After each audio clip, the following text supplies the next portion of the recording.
မင်္ဂလာပါမိရဲ့ channel လေးကနေပြီးတော့ပြန်လည်ကြိုဆိုလိုက်ပါတယ်ဒီနေ့တော့မိကစက်ဥတူဘူးလေးတွေကိုအသုံးပြုပြီးတော့ဒါ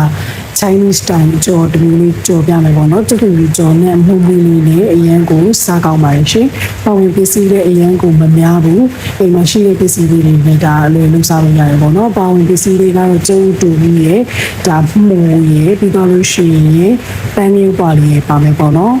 အတန်သွင်းနေနေမိုးတွေကရွာနေတယ်ပေါ့နော်မိုးကလေမီတို့ဒါကောက်ရိုးမိုးကိုအသုံးပြုတာတော့ပို့ပြီးတော့ကောင်းတယ်ပေါ့နော်ဒါကောက်ရိုးမိုးလေးတွေကိုအလဲကနေထက်ချမ်းလေးချမ်းပေးလိုက်ပါတယ်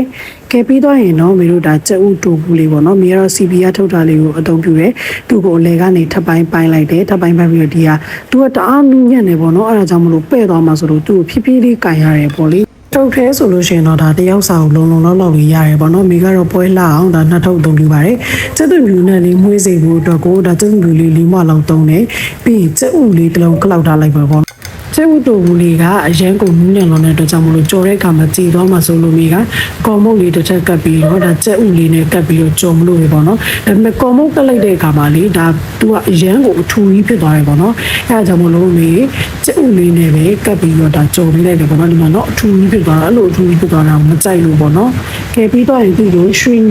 ငိုရောင်တန်းအောင်ဒီကြော်ပေးမယ်ပေါ့နော်ဘယ်ဘက်ဒီဘက်လေးပြီးတော့ကြော်ပေးပါမယ်ရွှေငိုရောင်တန်းလာပြီဆိုလို့ရှိရင်ဒါမျိုးဆဲထားပေးလိုက်မယ်ပေါ့နော်စီးစစ်ပြီးတော့ဆဲထားပေးလိုက်ပါမယ်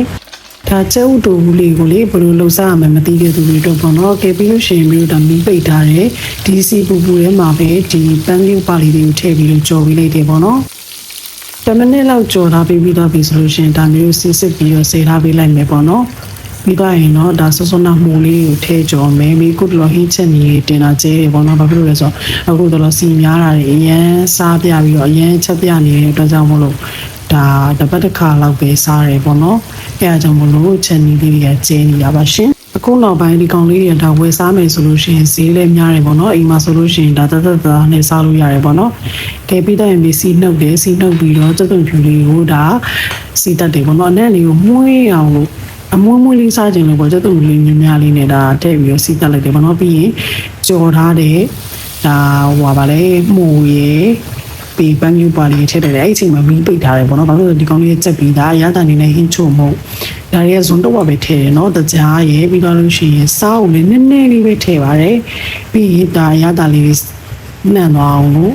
ဒါမွေဝေးလိုက်တယ်ပေါ့နော်ပြီးတော့ရင်ပင်းကပြားရဲ့အကြည်လေးထည့်တယ်ပြီး QCD ဒါကိုတစုံမဲ့ထည့်တယ်ပြီးတော့ရင်တော့ဒါကိုမီးပိတ်ပြီးမွေဝေးလိုက်တယ်ပေါ့နော်ပြီးမျိုးကောင်းလေးပေါက်လိုက်လို့ရှိရင်ဒါအနံ့ကတော်တော်လေးကိုမွေတယ်ပေါ့နော်ဒါလေးကိုလည်းလိုက်ပြီးတော့ချက်စားကြည့်ပါအရန်ကိုစားလို့ကောင်းပါတယ်ရတာလေးတွေဒါနှံ့ဆက်သွားအောင်လို့ဟိုဘက်ဒီဘက်လေးလှိမ့်ပေးလိုက်တယ်ပေါ့နော်ဒါပန်းရုပ်ပါအရင်တက်သွားလို့ရှိရင်လည်းမကောင်းဘူးပြီးတော့လို့ရှိရင်ဒါကော်ရည်တစုံဖြန်းပေးလိုက်တယ်ပေါ့နော်ပြီးတော့ကော်ရည်လေးကျက်အောင်လို့ကြော်ပေးလိုက်တယ်ဆိုလို့ရှိရင်အရန်ရတာရှိပြီးတော့စားလို့ရန်ကောင်းတယ်ဒါစိုက်နေမှာဝယ်စားရင်လည်းစီးကြည့်ရဲ့အိမ်မှာပဲလို့ကိုလှုပ်စားလို့ရတယ်ကျက်ဥတူပူကြော်ကျက်တူပူနဲ့မွေလေးကိုရရှိပါပြီရှင်ကျေးဇူးပေးတဲ့ချက်စီတိုင်းကိုကျေးဇူးတင်ပါတယ် Thank you for watching